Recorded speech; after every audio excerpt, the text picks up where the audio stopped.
स्वागत है आपका mind first future ready with Amit Kumar Soni Hindi podcast में। और आज हम कुछ बहुत ही दिलचस्प सोर्सेस पर बात करने वाले हैं। बिल्कुल, आज हम ये समझने की कोशिश करेंगे कि हमारी जो ये अंदर की दुनिया है, हमारे थॉट्स, हमारी मेंटल इमेजेस, ये सब हमारी बाहरी रियलिटी, हमारी हेल्थ और हमारे बिहेवियर को कैसे शेप करती है। हाँ, शेप ही नहीं, मैं तो कहूंगी कि काफी हद तक बनाती है। एसेंशियली हमारी दिमाग के अंदर जो चल रहा है उसका सीधा असर हमारी पूरी जिंदगी पर पड़ता है। ये तो बड़ा फैसिनेटिंग कॉन्सेप्ट है। तो कहां से शुरू करें? ये अंदर की दुनिया बनती कैसे आखिर? एक अच्छा स्टार्टिंग पॉइंट है एनएलपी का एक कॉन्सेप्ट जिसे कहते हैं सब मोडालिटीज, मतलब अनुभव के छोटे छोटे हिस्से, या कह लीजिए हमारी मानसिक छापें। मानसिक छापें, थोड़ा और बताएंगे इसके बारे में? देखिए, हम दुनिया से जो भी जानकारी लेते हैं वो हमारे सेंसेस के थ्रू आती है। विजुअल यानी जो हम देखते हैं, ऑडिटरी जो सुनते हैं, और काइनेस्थेटिक जो हम फिजिकली फील करते हैं। तो इन VA के सिग्नल्स को प्रोसेस करके ही हम हर चीज का एक इंटरनल रिप्रेजेंटेशन बनाते हैं। अच्छा, मतलब हर जानी पहचानी चीज के लिए हमारे दिमाग में एक तरह की VA फाइल स्टोर्ड है। प्रिसाइसली, बिल्कुल सही। सोर्सेज में एक बड़ा मजेदार एग्जाम्पल है। अगर मैं कहूँ टिंग फिंग सुंग, क्या आया दिमाग में? कोई इमेज, कोई फीलिंग? नहीं, कुछ भी नहीं, एकदम ब्लैंक। क्यों? क्योंकि आपके दिमाग में, आपके न्यूरल पाथवेज में टिंग फिंग सुंग के लिए कोई पहले से स्टोर्ड वे के फाइल, कोई मानसिक छाप है ही नहीं। तो इससे ये पता चलता है कि हमारा बाहरी दुनिया से कनेक्शन तभी बनता है जब उससे जुड़ी कोई इंटरनल रिप्रेजेंटेशन, कोई सब मोडालिटी हमारे अंदर हो। अच्छा, तो ये सिर्फ नामों पर लागू होता है या बड़े कॉन्सेप्ट्स पर भी, जैसे मान लीजिए जिंदगी? अरे, ये बहुत जरूरी सवाल है। बिल्कुल लागू होता है। हम जिंदगी या लाइफ शब्द के लिए भी तो सब मोडालिटी स्टोर करते हैं ना। हमारा जिंदगी को देखने का नजरिया, हम कितने पॉजिटिव हैं, कितने इंगेज्ड हैं, ये सब इस पर डिपेंड करता है कि हमने लाइफ शब्द के साथ कैसी वे के एसोसिएशंस जोड़ रखी हैं। मतलब अगर किसी ने बचपन से सुना जिंदगी एक सफर है सुहाना, तो शायद वो पॉजिटिव रहेगा। हाँ, हो सकता है। और अगर किसी ने गाने सुने हैं या फिल्में देखी हैं या लोगों को कहते सुना है, लाइफ इज अ स्ट्रगल, जिंदगी तो बस काटनी है, भरोसा मत करना किसी पे, तो वो नेगेटिव एसोसिएशंस बन जाएंगे। बिल्कुल, वो लिमिटिंग सब मोडालिटीज बन जाती हैं। वो लाइफ के कॉन्सेप्ट से जुड़ जाती हैं। और फिर क्या हम सबकॉन्शियसली वैसा ही बिहेव करने लगते हैं? मतलब हम स्ट्रगल ही एक्सपेक्ट करते हैं या सोचते हैं कि रिलेशनशिप्स तो कॉम्प्लिकेटेड ही होंगे? एग्जैक्टली, हमारा परसेप्शन फिल्टर हो जाता है। हमें फिर वही चीजें ज्यादा दिखती हैं जो हमारे उन पुराने बिलीव्स को कंफर्म करें। ये एक तरह की सेल्फ फुलफिलिंग प्रोफेसी बन जाती है। हम अनजाने में ही अपनी सक्सेस या हैप्पीनेस को सैबोटेज करने लगते हैं। ये तो हुई परसेप्शन और बिहेवियर की बात, पर सोर्सेज ये भी कह रहे थे कि इस अंदर की दुनिया का कनेक्शन हमारी फिजिकल हेल्थ से भी है। ये माइंड बॉडी कनेक्शन कितना गहरा है? ओ, ये बहुत ही गहरा और सीधा कनेक्शन है। सोर्सेज बताते हैं कि बहुत सारी बीमारियां जिन्हें हम आम समझते हैं, जैसे high blood pressure, diabetes, migraine, पेट की दिक्कतें, नींद ना आना, वजन बढ़ना, डिप्रेशन, पुराना दर्द, यहाँ तक कि ऑटो इम्यून कंडीशंस, हाँ, इनमें से कई का असली रूट कॉज, मतलब जड़, सेल्यूलर लेवल पर जमा हुई क्रॉनिक एंजाइटी या स्ट्रेस है। सेल्यूलर लेवल पर मतलब हमारे शरीर के हर एक सेल पर असर? हाँ, सोचिए, हमारे शरीर में करीब 60 ट्रिलियन सेल्स हैं। जब हम क्रॉनिक स्ट्रेस, मतलब लगातार तनाव, चिंता, डर, इस स्टेट में रहते हैं, तो ये सिर्फ एक दिमागी हालत नहीं है। ये 60 ट्रिलियन कोशिकाएं, ये सेल्स, एक तरह की कांस्टेंट स्टेट ऑफ इमरजेंसी में जी रही होती हैं। बाप रे! और इस स्टेट ऑफ इमरजेंसी का नतीजा क्या होता है सेल्स पर? देखिए, हर इमोशन का ना एक केमिकल सिग्नेचर होता है। जब हम एंग्शियस होते हैं तो बॉडी स्ट्रेस केमिकल्स छोड़ती है, कोर्टिसोल, एड्रेनलिन। ये केमिकल्स खून के जरिए हर सेल तक पहुंचते हैं और वहां जाकर वो सेल के नॉर्मल फंक्शन को, उसके काम को डिसरप्ट कर देते हैं। जैसे सोर्सेज बताते हैं कि स्ट्रेस से सेल्स का प्रोटीन प्रोडक्शन कम हो जाता है, जो उनकी हेल्थ और रिपेयर के लिए बहुत जरूरी है। तो मतलब सेल्स एक तरह से बीमार पड़ने लगते हैं? कह सकते हैं, हाँ। और हमारी बॉडी हमें वार्निंग्स भी देती है। सोर्सेज एक 2 स्टेज वार्निंग सिस्टम की बात करते हैं। स्टेज 1 में क्या होता है? बॉडी हल्के एंजाइटी सिग्नल्स भेजती है, जैसे सीने में हल्की जकड़न, पेट में कुछ अजीब सा लगना, बेचैनी, सांस का थोड़ा ऊपर नीचे होना। ये शुरुआती इशारे हैं। और अगर हम इन इशारों को नजरअंदाज कर दें, अपनी भागदौड़ में लगे रहें, तो फिर आता है स्टेज 2। अगर हम इन शुरुआती सिग्नल्स पर ध्यान नहीं देते तो बॉडी अपनी आवाज तेज करती है। वही जो सेल्यूलर डिसफंक्शन चल रहा था वो अब फिजिकल सिम्टम्स या फिर पूरी तरह से बीमारियों के रूप में सामने आता है। ये शरीर का तरीका है चिल्लाकर कहने का कि भाई अब तो सुन लो, कुछ गड़बड़ है अंदर। ये तो सच में अलार्मिंग है। और सोर्सेज क्रॉनिक स्ट्रेस का इम्यून सिस्टम पर भी कुछ स्पेसिफिक असर बताते हैं, हमारी रोगों से लड़ने की शक्ति पर। हाँ, ये पॉइंट बहुत क्रिटिकल है। क्रॉनिक स्ट्रेस हमारे इम्यून सिस्टम को, यानी हमारी व्हाइट ब्लड सेल्स को 3 मेन तरीकों से अफेक्ट करता है। अच्छा, कौन से 3 तरीके? पहला है सरेंडर, मतलब हार मान लेना। स्ट्रेस की वजह से इम्यून सेल्स कमजोर पड़ जाती हैं, इनएक्टिव हो जाती हैं, वो ठीक से अपना काम नहीं कर पाती। नतीजा, हम बार बार बीमार पड़ते हैं, इन्फेक्शंस होते रहते हैं और लॉन्ग टर्म में कैंसर का खतरा भी बढ़ सकता है। ओह, क्योंकि इम्यून सिस्टम कैंसरस सेल से लड़ता है। बिल्कुल, एक हेल्दी इम्यून सिस्टम रोज बनने वाले कैंसर सेल्स को खत्म करता रहता है। कमजोर हो जाए तो नहीं कर पाता। दूसरा तरीका है ओवर रिएक्ट, यानी जरूरत से ज्यादा रिएक्ट करना। इसमें इम्यून सिस्टम इतना हाइपर एक्टिव हो जाता है कि वो छोटी छोटी चीजों पर भी हमला कर देता है जिन्हें खतरा नहीं समझना चाहिए। इससे एलर्जीज और कुछ तरह की ऑटो इम्यून डिजीजेस होती हैं। और तीसरा सबसे ज्यादा प्रॉब्लमैटिक है कंफ्यूजन, यानी भ्रम। इसमें इम्यून सेल्स इतनी कंफ्यूज हो जाती हैं कि वो अपने और पराये का फर्क ही भूल जाती हैं। वो गलती से शरीर के अपने ही हेल्दी टिश्यूज पर हमला करने लगती हैं। अपने ही टिश्यूज पर? इसके क्या एग्जांपल्स हैं? कई सारे हैं सोर्सेज में।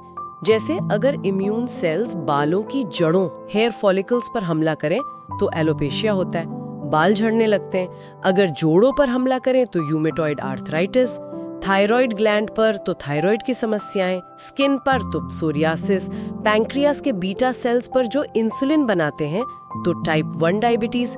ये सब इम्यून सिस्टम के अपने ही शरीर के खिलाफ जाने के उदाहरण हैं और क्रॉनिक स्ट्रेस इन्हें ट्रिगर कर सकता है या बढ़ा सकता है। इसका मतलब हमारा हर विचार, हर इमोशन सीधा हमारे 60 ट्रिलियन सेल्स तक सिग्नल भेज रहा है। बिल्कुल। और यही एक और मजेदार बात आती है जो सोर्सेज बताते हैं। हमारा दिमाग इमेजिनेशन यानी कल्पना और रियलिटी यानी वास्तविकता में ज्यादा फर्क नहीं कर पाता। हाँ, ये तो सुना है। जैसे वो नींबू वाला एग्जाम्पल, सोचो तो मुंह में पानी आ जाता है। एग्जैक्टली। इसीलिए तो विजुअलाइजेशन टेक्निक्स इतनी पावरफुल होती हैं, क्योंकि दिमाग के लिए वो एक्सपीरियंस लगभग रियल जैसा ही होता है और वो शरीर में वैसे ही केमिकल चेंजेस ट्रिगर करता है जैसे असली घटना करती। ये पूरी एक पाइपलाइन है, परसेप्शन से फिजियोलॉजी तक।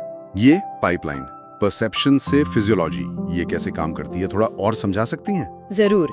ये एक चेन रिएक्शन जैसा है। देखिए, एक्सटर्नल इवेंट, बाहर कुछ हुआ, कोई घटना घटी, किसी ने कुछ कहा। दूसरा, मेंटल प्रोसेसिंग, VAK। हमारे माइंड ने उस इंफॉर्मेशन को अपने VAK फिल्टर से प्रोसेस किया। तीसरा, परसेप्शन। इस प्रोसेसिंग के आधार पर हमने उस घटना का एक मतलब निकाला, एक परसेप्शन बनाया। और ये परसेप्शन अक्सर हमारे पुराने अनुभवों, बिलीव्स और स्टोर्ड सब मोडालिटीज से कह सकते हैं रंगीन होता है, डिस्टॉर्टेड होता है। मतलब हम चीजों को वैसा नहीं देखते जैसी वो हैं, बल्कि वैसा देखते हैं जैसे हम हैं। ये बात तो गहरी है। हाँ। फिर चौथा स्टेप, केमिकल रिलीज। उस परसेप्शन के आधार पर हमारा ब्रेन खास इमोशनल केमिकल्स छोड़ता है, खुशी के, दुख के, गुस्से के, स्ट्रेस के। 5, सेल्यूलर रिस्पॉन्स। ये केमिकल्स हमारी हर सेल तक पहुंचते हैं और उन्हें एक मैसेज देते हैं। सेल्स उसी हिसाब से रिस्पॉन्ड करती हैं। 6, फिजिकल सेंसेशन।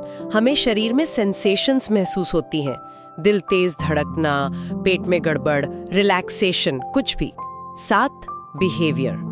और आखिर में ये सब मिलकर हमारे बिहेवियर को तय करता है। वाओ, पूरा साइकिल है ये तो। और इसमें सोर्सेस खाने के रोल के बारे में भी कुछ कह रहे थे। फूड फीड्स योर स्टेट, इसका क्या मतलब हुआ? ये बहुत प्रैक्टिकल पॉइंट है। इसका मतलब है कि आप जिस इमोशनल स्टेट में खाना खाते हैं ना, वो स्टेट उस खाने के साथ जुड़ जाती है, एंकर हो जाती है। अगर आप बहुत गुस्से में हैं या दुखी हैं या स्ट्रेस्ड हैं और उस वक्त अपना फेवरेट खाना भी खा रहे हैं, तो आपका ब्रेन उस खाने को उस नेगेटिव फीलिंग के साथ लिंक कर देगा। तो अगली बार वही खाना खाने पे सबकॉन्शियसली वही नेगेटिव फीलिंग आएगी, भले ही उस वक्त मूड ठीक हो। बिल्कुल, बॉडी ऑटोमेटिकली उस नेगेटिव स्टेट को वापस लाने की कोशिश करेगी। इसीलिए सोर्सेस सलाह देते हैं कि जब मूड बहुत खराब हो तो शायद सिर्फ पानी पीना बेहतर है। खाना तब खाएं जब आप थोड़े शांत हों, बेहतर इमोशनल स्टेट में हो, वरना हम अनजाने में ही अपने खाने को नेगेटिविटी से कंडीशन करते रहते हैं। ये तो ध्यान रखने वाली बात है। अच्छा, और कोर्टिसोल और वेट गेन का क्या कनेक्शन बताया सोर्सेज ने? ये सिर्फ कैलोरीज का मामला नहीं है। एग्जैक्टली। वेट गेन को अक्सर बस calories in versus calories out की तरह देखा जाता है, पर सोर्सेज के हिसाब से ये ज्यादातर एक हार्मोनल और एंकरिंग प्रॉब्लम है। जब हम क्रॉनिक स्ट्रेस में होते हैं तो बॉडी कोर्टिसोल नाम का स्ट्रेस हार्मोन जरूरत से ज्यादा बनाती है। और ये कोर्टिसोल क्या गड़बड़ करता है? कोर्टिसोल कई चीजें करता है। मेटाबॉलिज्म को स्लो करता है, ब्लड शुगर लेवल्स को गड़बड़ करता है जिससे इंसुलिन स्पाइक्स होते हैं, नींद की क्वालिटी खराब करता है, और सबसे जरूरी ये बॉडी को सिग्नल देता है कि इमरजेंसी है, एनर्जी बचाओ। नतीजा, बॉडी फैट जमा करने लगती है, खासकर पेट के आसपास। तो स्ट्रेस की हालत में हाई कोर्टिसोल के कारण आप शायद खीरा भी खा रहे हो, पर बॉडी उसे फैट बनाने में ज्यादा दिलचस्पी दिखाएगी। अरे बाप रे, ये तो वेट मैनेजमेंट की पूरी सोच ही बदल देता है। अच्छा, तो हमने देखा कि हमारे इंटरनल पैटर्न्स हमारी रियलिटी और हेल्थ को कितना अफेक्ट करते हैं। अब सबसे बड़ा सवाल, क्या हम इन्हें बदल सकते हैं? यहीं पर एनएलपी टेक्निक्स आती हैं, है ना? एंकरिंग से शुरू करते हैं। ये एंकरिंग क्या चीज है? एंकरिंग एक बहुत ही नेचुरल प्रोसेस है। इसके जरिए कोई भी हमारी अंदरूनी स्टेट, खुशी, कॉन्फिडेंस, डर या कोई फिजिकल सेंसेशन भी किसी बाहरी या अंदरूनी ट्रिगर से जुड़ जाती है। ट्रिगर कुछ भी हो सकता है, आवाज, इमेज, टच, स्मेल, टेस्ट। अच्छा, जैसे वो पावलोव का एक्सपेरिमेंट, कुत्तों वाला। हाँ, वो इसका क्लासिक एग्जाम्पल है। डॉक्टर आइवन पावलोव ने देखा कि कुत्तों को खाना, मीट पाउडर देने पर लार आती है। उन्होंने क्या किया? खाना देने से ठीक पहले एक घंटी बजानी शुरू कर दी। हाँ, रोज घंटी, खाना, लार। बिल्कुल। कुछ दिनों बाद उन्होंने सिर्फ घंटी बजाई, खाना नहीं दिया, और कमाल ये हुआ कि कुत्तों के मुंह में उतनी ही लार आई। वो घंटी उस लार आने की स्टेट का एंकर बन गई थी। और हम इंसान भी ऐसे ही कंडीशन्ड होते रहते, बिना जाने। हर पल सोचिए ना, किसी फेवरेट रेस्टोरेंट का लोगो देखते ही क्या होता है? शायद वहां का माहौल, खाना सब याद आता है और हल्की सी भूख लग जाती है ना? वो लोगो आपके लिए पावलोव की घंटी है, या बचपन की कोई मिठाई की दुकान देखकर क्रेविंग होना, ये सब एंकरिंग ही तो है। तो ये एंकर्स बनते कैसे हैं? क्या प्रोसेस है? एंकर तब बनता है जब आप किसी इमोशनल या फिजिकल स्टेट के पीक पर होते हैं। मतलब जब वो फीलिंग सबसे तेज, सबसे इंटेंस होती है, उस पीक मोमेंट पर आपके सेंसेस जो भी खास चीज रजिस्टर करते हैं, विजुअल कुछ देखा, ऑडिटरी कुछ सुना, किनेस्थेटिक कुछ महसूस किया या छुआ, ऑल्फैक्टरी कोई गंध, या गस्टेटरी कोई स्वाद, वो चीज उस स्टेट का ट्रिगर यानी एंकर बन जाती है। इन पांचों सेंसेस को मिलाकर एनएलपी में वैकॉग कहते हैं। VAKOG, visual, auditory, kinesthetic, olfactory, gustatory. तो इनमें से कोई भी सेंस ट्रिगर बन सकता है? हाँ, कोई भी या इनका कॉम्बिनेशन। और एंकर्स पॉजिटिव भी हो सकते हैं, जैसे कोई गाना सुनकर खुश होना, और नेगेटिव भी। और नेगेटिव एंकर्स हमारी लाइफ में काफी दिक्कतें पैदा कर सकते हैं। नेगेटिव एंकर्स कैसे? सोर्स में वो एलर्जी वाला एग्जाम्पल था, वो बड़ा अजीब लगा। हाँ, वो एक पावरफुल एग्जाम्पल है। मान लीजिए कोई इंसान बहुत मुश्किल फाइनेंशियल क्राइसिस से गुजर रहा है, वो लगातार डर, स्ट्रेस, एंजाइटी में है, उसका इम्यून सिस्टम भी हाइपर रिएक्टिव है। उसी दौरान उसने रोज की तरह गेहूं की रोटी खाई। अब उसके स्ट्रेस्ड आउट इम्यून सिस्टम ने गलती से गेहूं को उस डेंजर स्टेट के साथ लिंक कर दिया। अब क्या होगा? क्राइसिस खत्म हो गया, पर वो एंकर बन गया। अब वो इंसान जब भी गेहूं खाएगा, उसका इम्यून सिस्टम उसे खतरा समझकर रिएक्ट करेगा, एलर्जी के सिम्टम्स दिखने लगेंगे। कमाल है।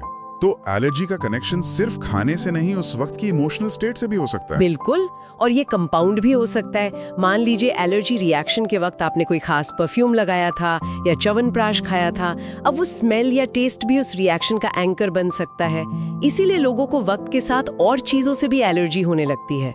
ये नेगेटिव स्टेट्स की सिस्टमैटिक एंकरिंग है। और ये सिर्फ एलर्जीज तक ही नहीं होगा। अरे नहीं, रिलेशनशिप्स में देखिए, अगर आप अक्सर गुस्से में अपने पार्टनर का चेहरा देखते हैं तो शायद उनका चेहरा ही गुस्से का एंकर बन जाए। एग्जाम हॉल का डर, किसी जगह से जुड़ा डर, कोई गाना सुनकर उदासी, कुछ भी नेगेटिव एंकर बन सकता है।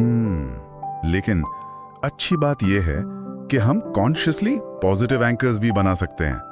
वो वॉर वेटरन वाली कहानी तो गजब थी। हाँ, वो कैलिफोर्निया के 57 साल के वॉर वेटरन की कहानी।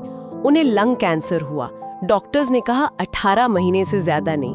वो सब छोड़कर मरने के लिए अपने बचपन के गांव वेस्ट इंडीज चले गए। वहां पहुंचते ही उनके बचपन के सारे पॉजिटिव एंकर्स एक्टिवेट हो गए। वही दोस्त, जंगल, पहाड़, माहौल, जहां उन्होंने हेल्दी बचपन गुजारा था। तो उन पॉजिटिव एंकर्स ने उनकी बॉडी को सबकॉन्शियसली उस पुरानी हेल्दी स्टेट में जाने का सिग्नल दिया। एग्जैक्टली। और नतीजा, 24 साल बाद 80 की उम्र में वो बिल्कुल हेल्दी थे। कैंसर जा चुका था। ये है पॉजिटिव एंकरिंग की पावर। इनक्रेडिबल। तो हम खुद के लिए ऐसे पॉजिटिव एंकर्स कैसे बना सकते हैं? वो कॉन्फिडेंस एंकर एक्सरसाइज का जिक्र था सोर्सेज में। हाँ, वो एक सिंपल सी टेक्निक है बेसिकली। एक, कोई पुरानी मेमोरी याद करें जब आप बहुत कॉन्फिडेंट फील कर रहे थे। 2, उसे पूरी तरह रीलिव करें, VAQOG डिटेल्स के साथ। क्या देखा, सुना, महसूस किया। इमेजेस को ब्राइट करें, आवाजों को क्लियर करें, फीलिंग को तेज करें। 3, जब कॉन्फिडेंस की फीलिंग पीक पर हो तब एक यूनिक फिजिकल एंकर सेट करें, जैसे मुट्ठी भींचना या उंगलियों को खास तरह से टच करना। 4, इसे 2-3 बार रिपीट करें ताकि वो एक्शन उस कॉन्फिडेंस स्टेट का पक्का एंकर बन जाए। फिर जब भी कॉन्फिडेंस चाहिए हो, बस वो एक्शन करें और स्टेट को ट्रिगर कर लें। ये तो बहुत यूजफुल लग रहा है। ठीक है, एंकरिंग समझ आ गया। अब बात करते हैं आइडेंटिटी ट्रांसफॉर्मेशन की। इसमें पहले वो न्यूरोलॉजिकल लेवल्स मॉडल क्या है? ये रॉबर्ट डिल्स का मॉडल है। ये हमारे एक्सपीरियंस के अलग अलग लेवल्स को एक पिरामिड की तरह दिखाता है। सबसे नीचे है एनवायरनमेंट, हम कहाँ हैं। फिर एक्शंस, बिहेवियर्स, हम क्या करते हैं। फिर कैपेबिलिटी, स्किल्स, हम क्या कर सकते हैं। उसके ऊपर बिलीफ्स एंड वैल्यूज, हम क्या मानते हैं, क्या जरूरी है। फिर आइडेंटिटी, मैं कौन हूँ। और सबसे ऊपर पर्पस, स्पिरिचुअलिटी, मेरा उद्देश्य क्या है। तो ये लेवल्स हैं। और हमारी आइडेंटिटी, हमारी मैं कौन हूँ वाली फीलिंग, वो डिस्टॉर्ट कैसे होती है? वो बचपन वाला एग्जाम्पल था। हाँ, बिल्कुल रेलेवेंट है। मान लीजिए बच्चे ने एक्शन लेवल पर गलती की, लिखा 1 + 1 = 3। ये एक एक्शन या कैपेबिलिटी की गलती है। पर अगर किसी बड़े ने कहा तुम बुद्धू हो, तो मैसेज कहाँ गया? सीधा आइडेंटिटी लेवल पर। बच्चे ने सोच लिया मैं बुद्धू हूँ। और ऐसे न जाने कितने लेबल्स हमें मिलते रहते हैं। तुम आलसी हो, तुमसे नहीं होगा, तुम हमेशा गड़बड़ करते हो। बिल्कुल। और इस डैमेज्ड आइडेंटिटी को छिपाने के लिए हम एक फॉल्स आइडेंटिटी, एक ईगो बना लेते हैं। तो इसे ठीक कैसे करें? वो चाइनीज आइडेंटिटी ट्रांसफॉर्मेशन टेक्निक क्या है? कहते हैं ये वियतनाम वॉर के टाइम भी यूज हुई थी। ये एक सिंपल लिंग्विस्टिक शिफ्ट पर बेस्ड है। कोर आइडिया है, जो चीजें आपके पास है या जो कंडीशंस आपके साथ है, वो आपकी आइडेंटिटी नहीं है। जैसे वो एग्जाम्पल था, मेरे पास कार है का मतलब मैं कार हूँ नहीं होता। एग्जैक्टली। सिंपल लॉजिक है, पर हम इसे हेल्थ कंडीशंस पर अप्लाई नहीं करते। लोग कहते हैं I am diabetic, I am a smoker. ऐसे बोलकर हम उस कंडीशन को अपनी आइडेंटिटी बना लेते हैं। तो टेक्निक कहती है कि भाषा बदलो। हाँ, आई एम डायबिटिक की जगह कहो I have diabetes. I am a smoker की जगह I have a smoking habit.